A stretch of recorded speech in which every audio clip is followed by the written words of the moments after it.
and welcome back here to part number 2. It wasn't really planned, but it was okay because now we have switched over to explain. So let me share with you how we are doing this, because now the profile that we used for Microsoft Flight Simulator would not work over here. What is very important now is first and foremost go into settings and enable offline mode. This is required to run the scripts. And now I just want to open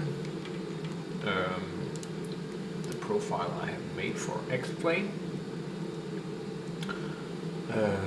and it's not running yet. But in here you would see that for the output, as I mentioned before, this way there isn't much to show you on the display.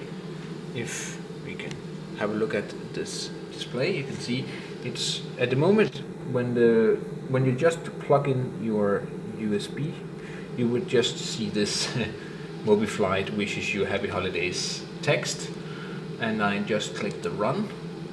Now you can see what I have custom made here, and that's it.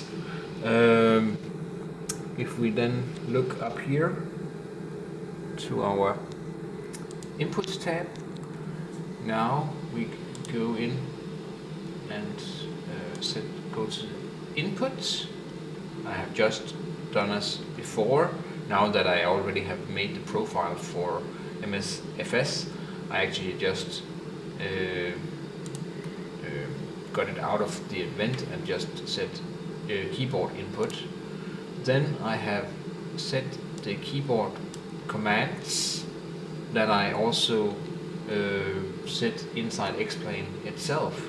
So now this command, whenever you are saying Control Alt and down with your physical keyboard, now we just use the knobs to give those commands. So here is how it is. If we get rid of this, yeah, then it just tells us that it has revised. So now we can use the buttons. As you can see, we are adjusting here, and inside the aircraft you can see the value for the speed is going up, as well as the heading can be increased and decreased, and the altitude, and of course also the vertical speed.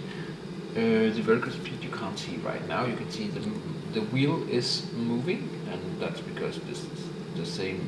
Now I'm just using the mouse. You have to physically get it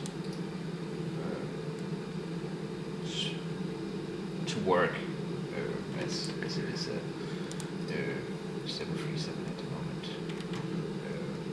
Perhaps it was a bad idea to try it with this new level up aircraft. Let's see if we can do it in the MD-80. I apologize for the waiting time here.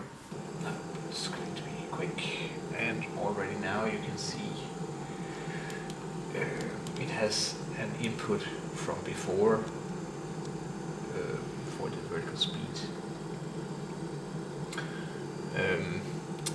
And as you see right now, I'm turning the knob for vertical speed, but it's not updating on the screen, and that's because the custom code used in here,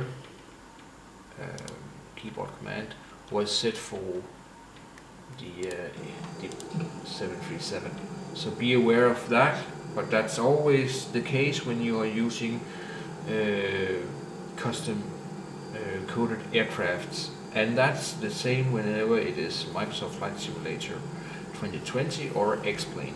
And that's a very big disclaimer, because when I started using GoFlight hardware and all that stuff, you have a large imagination that now I get this one, and you just want it to work to everything, and that's really not how the world is working. So that's something to be aware of, that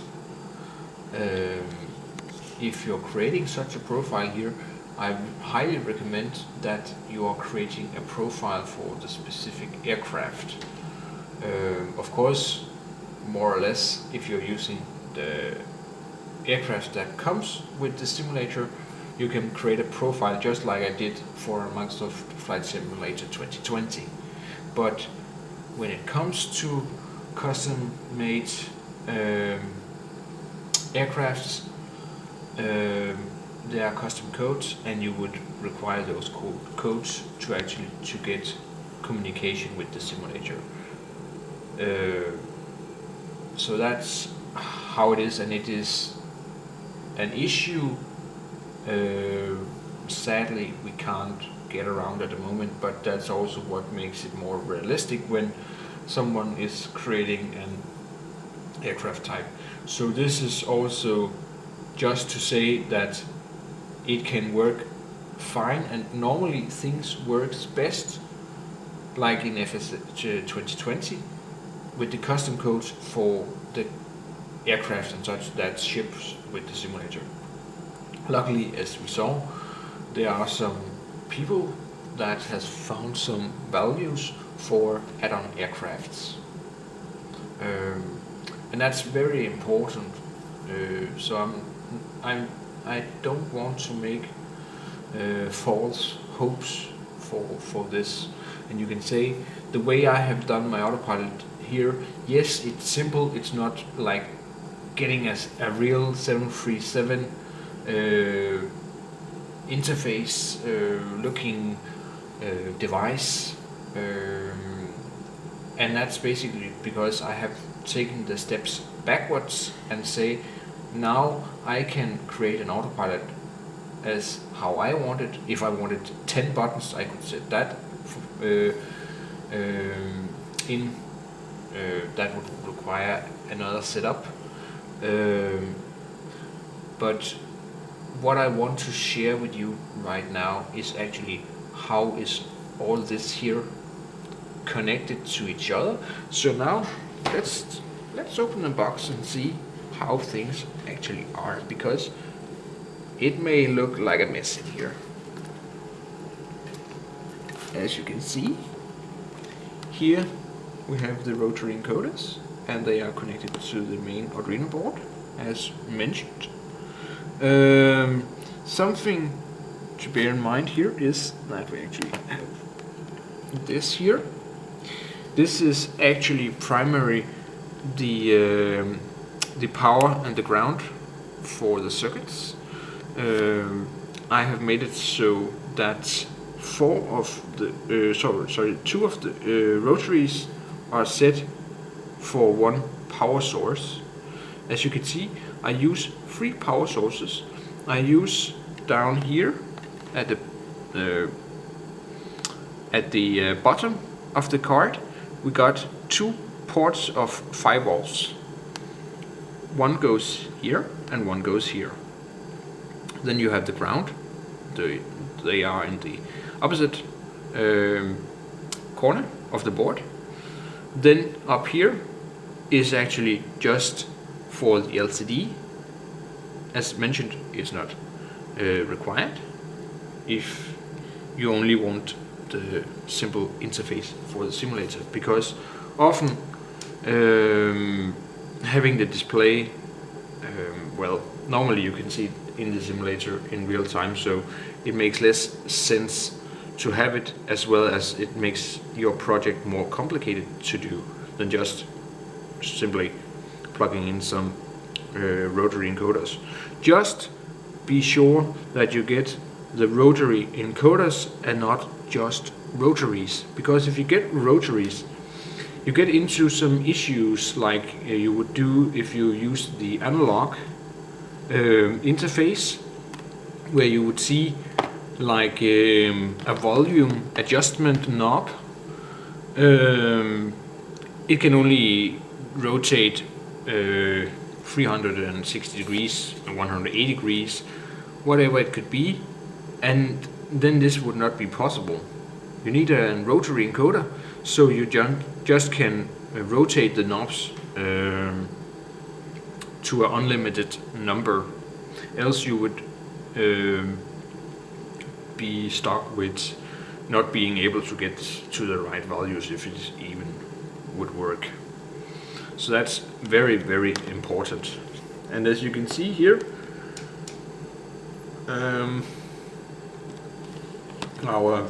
we haven't mentioned a lot about the coding here. Of course, black here is the ground, the red is the power source, then the blue is actually the click, the push button, then you have the green and the yellow, and as you can see, always in the opposite direction of the ground we got the yellow. That's actually set for port number 2 down there. So it is yellow, green, yellow, green, yellow, green. So yellow is the first port, and that's actually what's in the simulator, in the MobiFlight is set for the left, I mean it was, and the green was for the right. So when you take it from the drop-down list, then you say 2 and then you say number 3. Then it is 4 and 5 and so on. The LCD display, I have not mentioned that much. Of course, the power and the ground, that explains itself. Then you have on this main board here, you can't see it because I have set some tape here, but I'm not sure if we actually can see it here. If we take back to the website of the display, well, we can.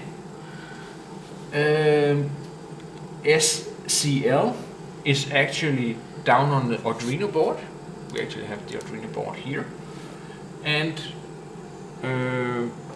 you can't see it here, but those 2 slots here, there is actually the name of both the SCL and the SDA. So that explains itself where those 2 pins has to go if you want the display. But as mentioned, there is no high meaning for actually getting it. Just remember, if you buy those displays, that you get it with the I2C interface, and that's actually the board that you get. I actually saw a video with a guy that actually creates, let's see here, an MCP Autopilot project. He is not using an LCD, I have to say, but he actually made a video where he showcased those displays, because he actually heard from people that was saying they could not get the display working, and basically the reason was that they have not got this main board on the back side of the display card, as it is like a small extra card on the backs of this LCD display. Sadly, there is no picture in here of it. Perhaps we can make a little search for it here, see if we actually actually can showcase it. Nah, not really. Other than you can see it here, that it is mainly this board here with those pins that actually goes into the LCD display. And this blue rotary here is actually to adjust the brightness of the display. So if you want to adjust that, you can do that, but just be aware that the green color, blue color or white color cannot be adjusted. It is only the text, the black color brightness you can adjust. Just to mention that. So that's basically it.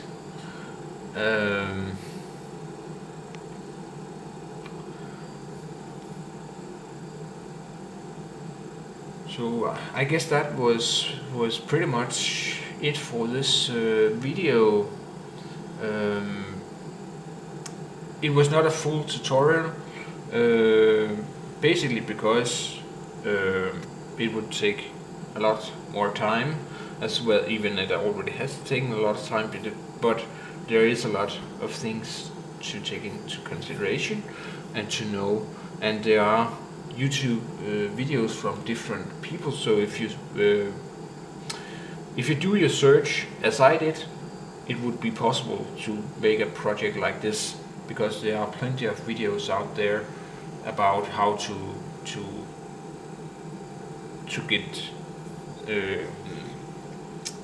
get it running from a site like I mentioned here, the guy. If you go to the YouTube here, here you see you got the LCD. Sorry, hello guys and welcome.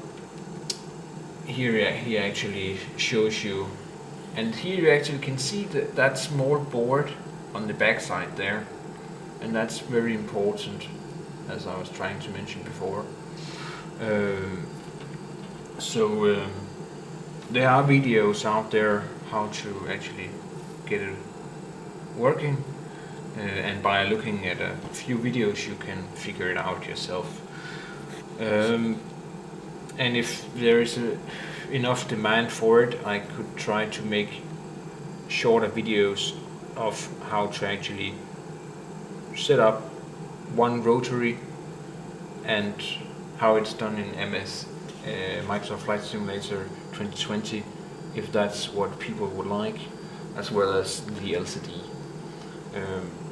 But let me know in the comments, then we would see if there is a demand for it. Bear in mind that it is not that cheap here in our country to actually make a module like this. It has costed around 1,000 Danish kroner, and that's actually quite an amount of money for getting 4 buttons and